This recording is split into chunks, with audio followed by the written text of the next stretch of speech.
How you going, folks? I've had a heap of people ask me about these, my fridge drawers. It's a Evakool DC40-DRW. Basically it's a 40 litre drawer. They incorporate the slide and whatnot into them, being a drawer, and that was the main reason that I wanted to go with it. Because of my setup, I was going to be up for 2 chest drawers, one this side, one that side, and I was going to need drop down slides for them. So I'm looking at $1,500 for the fridge, $1,500 for the slide. These were $550 each, and I'm not going to need a drop down slide. The wife's easily able to get things in and out of them. The other thing I liked about them, with your traditional chest style fridge, you've got to dig through half the stuff to get to the bottom. You're going to start crying. How come? But with these, you can pretty much get to everything without too much digging. The only downside to it really was that these slides aren't quite long enough. So you can only really get to 2/3 here. You still got to do a bit of digging to get to the back third. Would have been nice if they just made these like another 150 mil longer. I can't see any issue with swapping them, and I may look at doing that myself to get them a bit longer, but other than that, I've had them for 6 months. I've probably done 4 or 5 trips with them.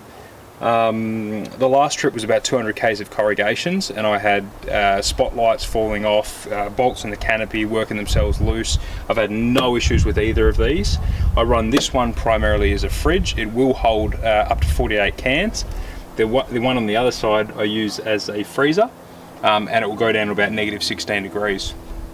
The controls are really easy to use. You've got your power button. This is your turbo button. There's a little LED display to tell you that you've got turbo mode on. Turbo mode just works the compressor a little bit harder, so you're going to use a little bit more battery power. So I'd only use that if I was driving around at the same time anyway. I wouldn't use it while the car's off. That LED display up the top there, so if you have any issues with it, I've never seen it come on because I've never had a problem. You've got a digital display, so telling me what the temperature is inside the unit right now. And then you've got your controls. So it'll go down to -16 degrees, which is what I set the other one at as a freezer, and I normally set this one as the fridge on 2 or 3 degrees. So I've got a little watt meter that tells me how much power I'm draining from the batteries. I find that when these are cycling, they'll use about 3.5 amp. So combined, if the two of them are cycling at the same time, I've got about a 7 amp draw. That's only when they are cycling. Obviously, like over a 24-hour period, that's going to be a hell of a lot less. So they're pretty energy efficient. We've got a metal case construction.